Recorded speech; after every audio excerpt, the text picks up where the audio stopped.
సత్యమును జీవమును ఆధారము నీ వాక్యము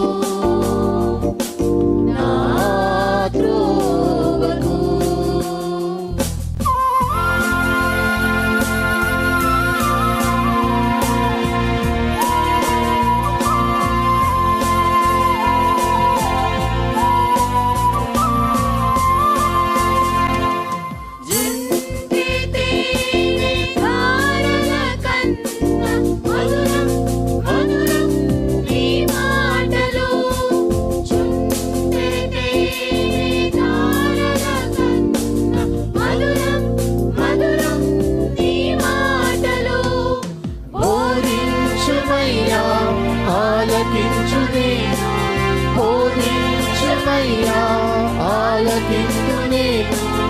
అనుసరింతునయ్యా ఆత్మశక్తితో, అనుసరింతునయ్యా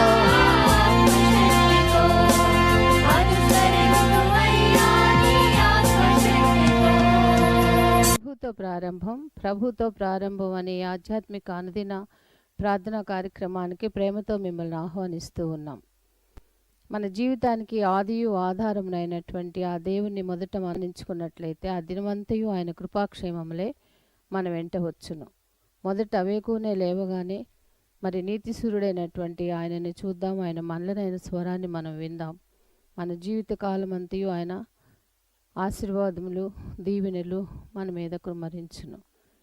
యెషయి 65:24 మనం చూసినట్లయితే వారికి ఈలాగున జరుగును, వారు వేడుకొనుక మునుపు నేను ఉత్తరం ఇచ్చెదను, వారి మనవి చేయుచుండగా నేను ఆలకించెదను. మనవి చేయుచుండగానే ఆయన మన మనవిని ఆలకిస్తున్నాడు. కాబట్టి మరి ప్రతి దినము కూడా ఈ యొక్క అనుదిన ఆధ్యాత్మిక కార్యక్రమంలో మనం పాల్గొన్నట్లయితే మన జీవిత కాలం అంతయు కూడా ఆయన మేలును మనం పొందుకోగలం, ఆ నిత్యరాజ్యంలో వారసులుగా మనము జీవించగలం.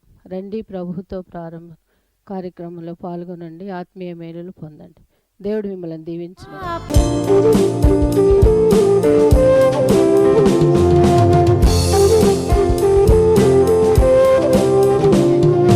సంతోషముతో నీ చెడు వారిని ఎంతో దేవుడు ప్రేమించును. సంతోషముతో నీ చెడు వారిని ఎంతో దేవుడు ప్రేమించును. వింతగవలసినదంతయును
దేవుని సంగమా, మరొక నూతన దినమును దేవుడు మనకు అనుగ్రహించాడు.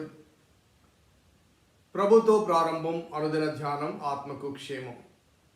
ఈ క్షేమకరమైన ఆధ్యాత్మిక సువర్తమానం దేవుడు మనకు అనుగ్రహించిన ఒక దివ్యమైన ఆశీర్వాదకరమైన ఆహ్వానం.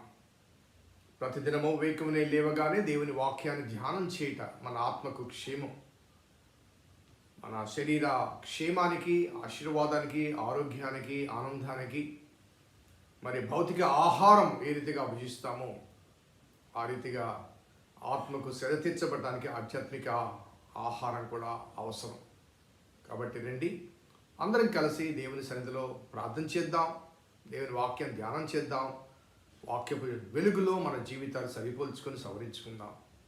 ప్రార్థన చేద్దాం. కృపగల దేవా, దయగల తండ్రి, మీ పాదములకు స్తోత్రము చెల్లిస్తున్నాం నాయన. నీ ఉచితమైన దయా సంకల్పాన్ని బట్టి మమ్మల్ని ప్రేమించి ప్రోత్సహించి అనుగ్రహించిన ఈ శ్రేష్టమైన నూతన దినమును బట్టి ప్రభాస్తుతులు చెల్లిస్తున్నాం. నీ దివ్యమైన సంకల్పాన్ని బట్టి మమ్మల్ని ప్రేమించి అనుదినము మమ్మల్ని వాక్యముతో సిద్ధపరుస్తున్న దేవా, మీకు స్తుతులు చెల్లిస్తూ నీ లేఖనాలు ముందు ఉంచుకొని ప్రభా, నీ మాటలు మేము వింటుండగా మీ ఉపదేశం మీరే మాకు వినిపించమని వేడుకుంటూ మా రక్షకుడైన యేసు నామమున అడిగి వేడుకొంచున్నాం తండ్రి, ఆమేన్. స్నేహితులారా, నేటి కొరకు ఏర్పాటు చేయబడిన లేఖన భాగం 51వ కీర్తన 17వ వచనం. 51వ కీర్తన 16-17 వచనాలు. 16-17 వచనాలు. నీవు బలిని కోరువాడవు కావు, కోరిన ఎడల నేను అర్పించుదును. దహన బలి నీకిష్టమైనది కాదు, విరిగిన మనస్సే దేవునికి ఇష్టమైన బలులు. దేవా, విరిగి నలిగిన హృదయమును నీవు అలక్ష్యము చేయవు. స్నేహితులారా, దావీదు యొక్క పశ్చాత్తాప గీతికలో మరి చివరి భాగానికి వస్తున్నాం. మరి తాను ఏ రీతిగా కన్ఫెస్ చేశాడో ఆ విషయాలన్నీ కూడా గత 10 రోజులుగా మనం ధ్యానం చేస్తున్నాం. మరి ఈ క్రమంలో చివరికి వచ్చేసరికి ఆయన అంటాడు, నీవు బలిని కోరువాడవు కాదు, కోరినడలా నేను అర్పించుదును. ఒకసారి ఈ నేపథ్యాన్ని మనము జ్ఞాపకం చేసుకుంటే, పాత నిబంధనలో దేవుడు బలి అర్పణలు ఇచ్చాడు. అపరాధ బలి అర్పణ కానీ, లేక పాప పరిహార బలి అర్పణగా కానీ, లేకపోతే దహన బలు, ఇలా బలి అర్పణలు ఇచ్చాడు. సో బలి అర్పణలు ఎందుకు అందించబడ్డాయి, లేకపోతే ఏర్పాటు చేయబడ్డాయి అంటే, ఆనాటి ఇశ్రాయేల్ జనాంగము ఐగుప్తు దాస్యం నుంచి బయటకు వచ్చారు కాబట్టి వారు ఇంకా పరిపూర్ణమైన పరివర్తనలోనికి రాలేదు.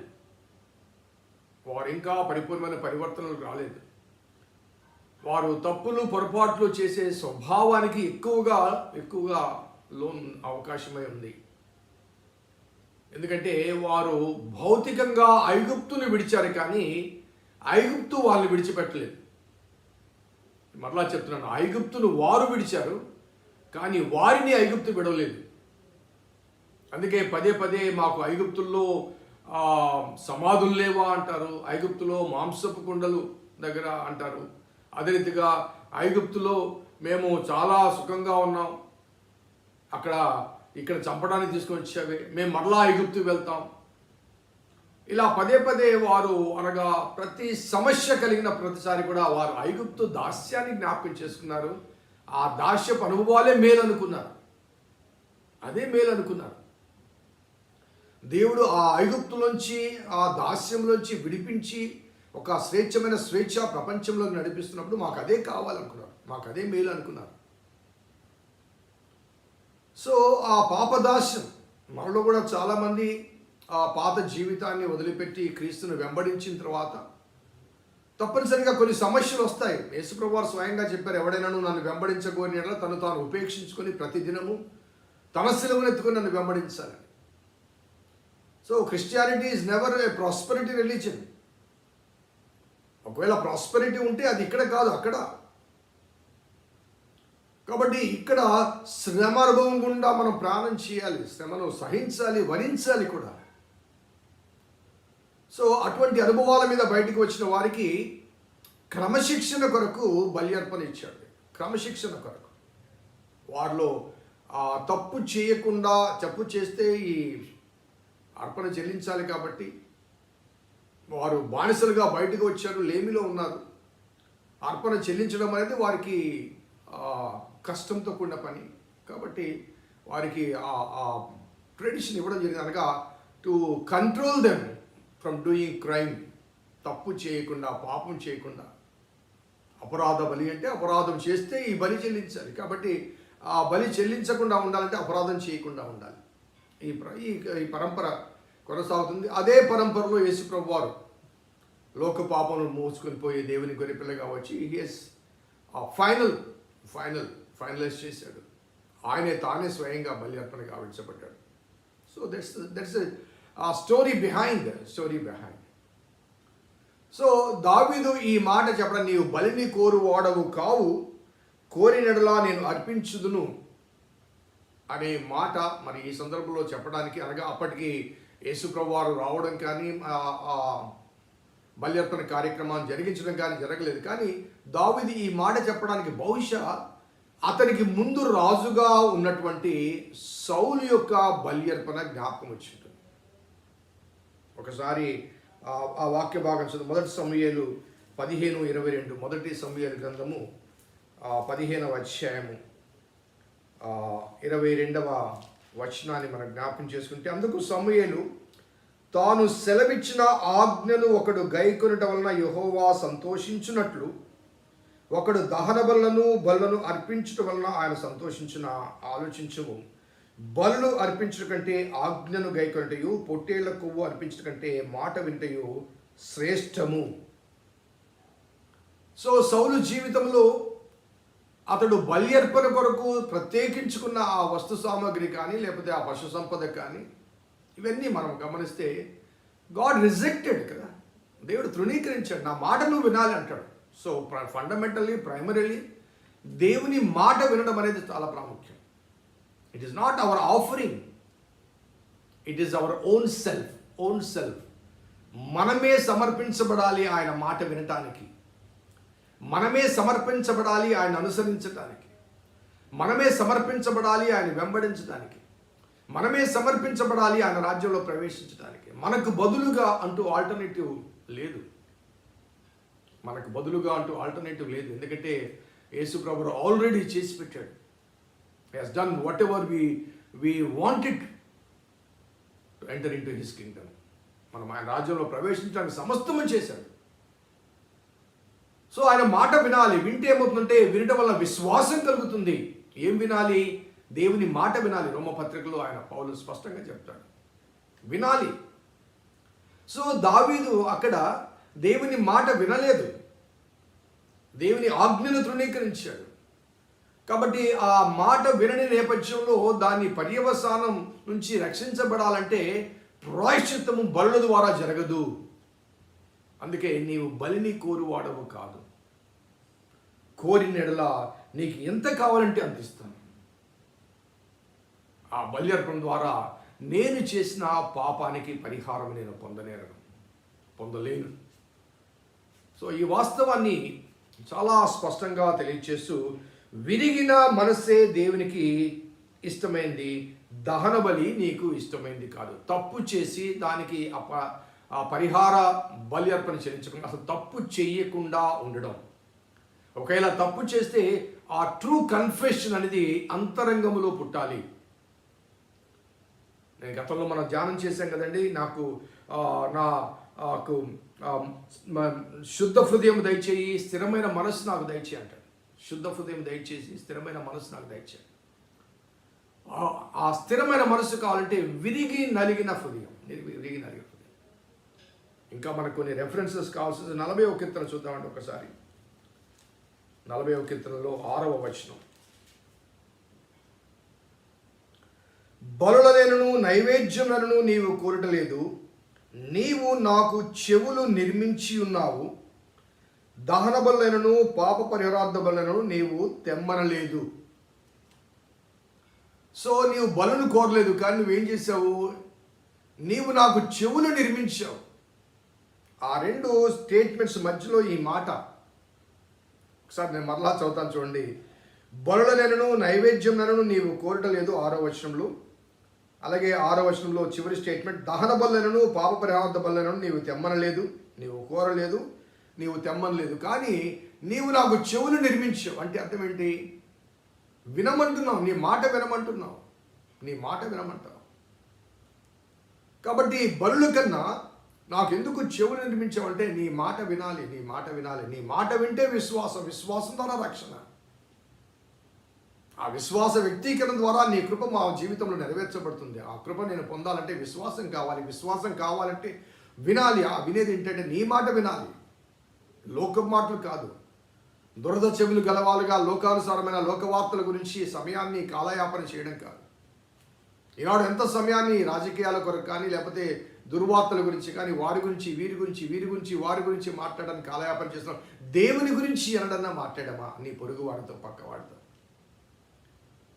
నీ వ్యక్తిగత సంభాషణలో దేవుని గురించిన సంభాషణలు ఏమైనా ఎంత సమయం కేటాయిస్తున్నావు దేవుని గురించి మాట్లాడి? దినమంతయు కూడా లోకం గురించి, లోకానుసారమైన వార్తల గురించి, ఆ నాయకుడి గురించి, ఈ నాయకుడి గురించి, దాని గురించి, దీని గురించి మనం మాట్లాడుతున్నప్పుడు దేవుని గురించి. దేవుడు కదండి మనకు ముఖ్యమైన నాయకుడు. ఆయనే కదా మనకు ఆధారం, ఆయనే కదా మనకు ఆధారం. ఈ మధ్య మణిపూర్లో జరిగిన ఈ సంఘటన నేపథ్యంలో చాలామంది క్రైస్తవ సహోదరులు ధర్నాలు చేశారు, ర్యాలీలు చేశారు. ఆ సందర్భంగా చాలామంది మాట్లాడుతుంటే ప్రధాని మౌనంగా ఉన్నాడు, ప్రధాని మాట్లాడలేదు. సో ప్రధాని మాట్లాడినా మాట్లాడకపోయినా ప్రధాని మౌనంగా ఉన్నాడు అన్నది మన ప్రశ్న. కానీ ప్రభు ఎందుకు మౌనంగా ఉన్నాడు? ప్రభు ఎందుకు మాట్లాడడం లేదు? దాని గురించి చెప్తాను మనం ఆలోచించాము. Why God allowed this problem? For every issue, every problem which we are facing has an answer from God, a reason from God. ఎందుకు ప్రభువా? ఎందుకంటే మనము దేవుని బిడ్డలమని చెప్పుకుంటూ దేవుని అనుసరించడం లేదు కాబట్టి. దేవుని అనుసరించడం, I'm not talking about the Manipur people. వాళ్ళ గురించి, వాళ్ళ ఆధ్యాత్మిక జీవితం గురించి, ఎందుకంటే నాకు తెలియదు వారి గురించి. నేను ర్యాండమ్గా చెప్తున్నా, క్రైస్తవ సమాజం ఈనాడు ప్రపంచవ్యాప్తంగా మరి పలసన పడిపోవడానికి, చులకన పట్టడానికి, లేకపోతే మరి అవహేళన చేయబట్టడానికి కారణం అంటే ఆధ్యాత్మిక దిగజారుడు.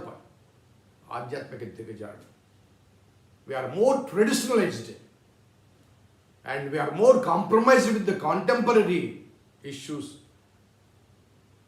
than the spiritual issues. దేవుడు మనకు అనుగ్రహించిన ఆ వాక్యానుసారమైన మరి పద్ధతులు కానీ, ప్రవర్తన కానీ వాటిని విడిచిపెట్టి లోకానుసారమైన రీతిగా ఆ అంశాల వైపుకు మనం మార్చబడుతున్నాము. So God permits, God wants us. దేవునికి మనం కావాలి కాబట్టి దేవుడు మన జీవితాల్లో కొన్ని శ్రమలు అనుమతిస్తున్నాడు. మీకా గ్రంథం కూడా చూడండి ఒకసారి. మీకా గ్రంథము 6వ అధ్యాయం 6వ వచనం.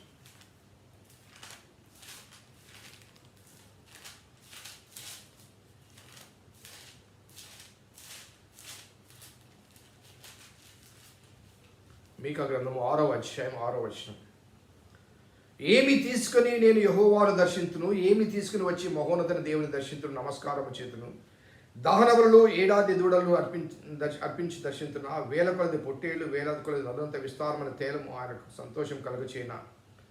నా అతిక్రమణకై నా జ్యేష్ఠపుత్రుడు నేను ఎత్తున్నా, నా పాప పరిహారములకై నా గర్భఫలం నేను ఎత్తున్నా. మనుషుడా, ఏది ఉత్తమో అది నీకు తెలియచేయబడింది. న్యాయముగా నడుచుకుంటయు, కనికరమును ప్రేమించుటయు, దీన మనస్సు కలిగి నీ దేవుని ఎదుట ప్రవర్తించుటయు, ఇంతే కదా యెహోవా నిన్ను అడుగుచున్నాడు. దీన మనస్సు కలిగి. కాబట్టి దేవుడు నీ నుంచి నా నుంచి కోరుతుంది విరిగి నలిగిన మనస్సు. హెచ్చించుకునే లేకపోతే గర్వించే మనస్సు కాదు, నీ అహంతో కూడిన మనస్సు కాదు, లేకపోతే పాపనికి ప్రేరేపించే మనస్సు కాదు. సో హంబ్లింగ్ హార్ట్, విరిగి నలిగిన మనస్సు, తను తాను తగ్గించుకునే మనస్సు. పౌలు భక్తుడు ఫిలిప్పీలకు రాసిన పత్రిక 2వ అధ్యాయంలో అంటాడు కదా, క్రీస్తు యేసునకు కలిగిన ఈ మనస్సు మీరును కలిగి ఉండండి. క్రీస్తు యేసులకు కలిగిన ఈ మనసు ఏ మనసు అంటే, ఆయన దేవుని కుమారుడై ఉండి దేవునితో సమానముగా ఉండుట విడిచిపెట్టకూడని భాగ్యమని ఎంచుకునలేదు, కానీ దేవుని స్వరూపం విడిచిపెట్టి దాసుని స్వరూపము దాల్చి మరణమగినంతగా, అనగా శిలువ మరణమగినంతగా తను తాను తగ్గించుకున్న ఈ మనసు మీరును కలిగి ఉండండి. విరిగి నలిగిన మనసు అంటే ఆ మాదిరి చూపిన క్రీస్తు యేసు వారు, దేవుని కుమారుడు, స్వయంగా పరలోక సింహాసనాసనుడైన వాడు పశువుల పాకకు తను తాను తగ్గించుకొని పౌలించడానికి వచ్చాడు. ఆయనకు ఆ రీతిగా రావడానికి ఏ కారణం చెప్పండి? ఏ అవసరం ఉంది? మనల్ని ప్రేమించడం తప్ప అంతకు మించిన మరొక కారణం ఉందా చెప్పండి? పరలోక సింహాసనం పెట్టి ఆయనే స్వయంగా దిగివచ్చి పశువుల పాకలో పడి ఉంటే, మనకున్న చిన్న చిన్న యోగ్యతలు బట్టి, చిన్న చిన్న ఆస్తి ఐశ్వర్యాలు బట్టి, ఉద్యోగాలు బట్టి మనం హెచ్చించుకుంటూ దేవుని సన్నిధిలో కూడా ఘనత కోరుకుంటున్నాం. చిన్న చిన్న తలాంతులు బట్టి, దేవుడిచ్చిన అవకాశాలు బట్టి మరి తాము హెచ్చించుకుంటూ, గర్వించుకుంటూ అహాన్ని ప్రదర్శిస్తున్నాం కూడా. సో ఇక్కడ దావీదు అంటాడు, నువ్వు ఏ బళ్ళు కాదయ్యా, మాట వినమంటున్నావు నాయన, మాట వినమంటున్నావు, దేవుని మాటకు ప్రాధాన్యత ఇవ్వమంటున్నావు, దేవుని వాక్యానికి ప్రాధాన్యత ఇవ్వమంటున్నావు. దేవుని మందిరంలో వినిపించబడే వర్తమానాలు దేవుని వాక్యముగా ఉన్నట్టుగా బోధించగలిగిన పరిస్థితులు దేవాలయంలో ఉన్నాయా నేటి కాలంలో? దేవుని వాక్యంలో మన జీవితాన్ని సరిచేసే అంశాలు అనేకం ఉండగా వాటి గురించి చెప్పడానికి ధైర్యం చాలని నేటి సేవకులు, బోధకులు వాటిని బైపాస్ చేసి ఏదో కొన్ని మాటలు చెప్పి సమయపాలన చేస్తున్న అనుభవాలు. ఎందుకంటే భయం, ప్రజలను తృప్తిపరచాలన్నది అన్న ఆకాంక్ష అధికంగా ఉంది, కానీ ప్రభువును సంతృప్తిపరచాలన్న ఆకాంక్ష కనపడదు. తెస్సలోనికీయులకు రాసిన మొదటి పత్రిక 2వ అధ్యాయంలో కూడా మొదటి భాగంలో అంటాడు కదండి, సువార్తను ప్రకటించుటకు మేము యోగ్యులమని దేవుడు భావించి మాకు అప్పగించాడు, కాబట్టి ఆయన్ను సంతృప్తిపరచుటకే మేము దేవుని వాక్యాన్ని బోధిస్తున్నాం. He has trusted us and entrusted the responsibility of proclaiming the good news of Jesus Christ. ఆయన చెప్పింది చెప్పడానికి దేవుడు మమ్మల్ని ట్రస్టీస్గా ఎన్నుకున్నాడు. He has entrusted a responsibility for which we are bound. ఆ రీతిగా నిబద్ధతతో దేవుని వాక్యాన్ని బోధించగలిగిన స్వేచ్ఛ మన సేవకులకు, మన కాపర్లకు మనం ఇస్తున్నాము. మన సంఘాల్లో అటువంటి అనుభవాలు ఉన్నాయా? నీవు నాకు చెవులు నిర్మించి ఉన్నావు అంటాడు. బలులు కాదు, చెవులు నిర్మించావు.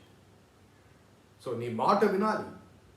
సౌలు మాట వినలేదు, బలులకు ప్రాధాన్యత ఇచ్చాడు. సౌలును తృణీకరించాడు.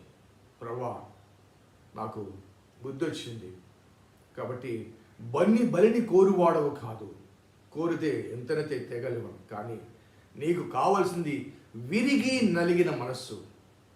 ఆ మనస్సు నాకు అనుగ్రహించు, ఆ హృదయం నాకు అనుగ్రహించు. నీవు చూపిన మాదిరికరమైన, నీవు నా నుంచి కోరుతున్నావు ఆ నీ మనస్సు, ఆ humble heart, humble mind, humble thought నాకు అనుగ్రహించంటూ ప్రార్థించగలిగితే, God is ready to accept you as your child, as his child. Let's pray. కృపగల దేవా, దేవుని తండ్రి, మీ పాదములకు స్తోత్రము చెల్లిస్తున్నాం నాయన. నీ ఉచితమైన దయా సంకల్పాన్ని బట్టి మమ్మల్ని ప్రేమించి ప్రోత్సహించి అనుగ్రహిస్తున్న అనుదిన వాక్యాంశములు బట్టి స్తుతులు చెల్లిస్తూ, మా నుంచి మీరు ఏమి కోరుతున్నారో, ఎటువంటి ప్రవర్తన కోరుతున్నారో ఆ వాస్తవాన్ని మాకు ఎరుకపరిచిన దేవా మీకు స్తుతులు చెల్లిస్తూ, ఆ అనుభవాల మధ్య మరొకసారి ప్రభా మీరు మాతో మాట్లాడిన స్తుతులు చెల్లిస్తూ, ఆ రీతిగా మా జీవితాన్ని మేము ఒకసారి సరిచేసుకోవటానికి మీ కృప దయచేయండి. మా రక్షకుడిని యేసు నామమున అడిగి వేడుకొంచున్నాం తండ్రి, ఆమేన్. తండ్రి, కుమార, పరిశుద్ధాత్మ త్రియేక దేవుని దీవెన ఈ వాక్యం విన్న బిడ్డలకు, వాక్యాభిలాషులకు సదా తోడైండును గాక. God bless you. దేవుడు దీవించును గాక.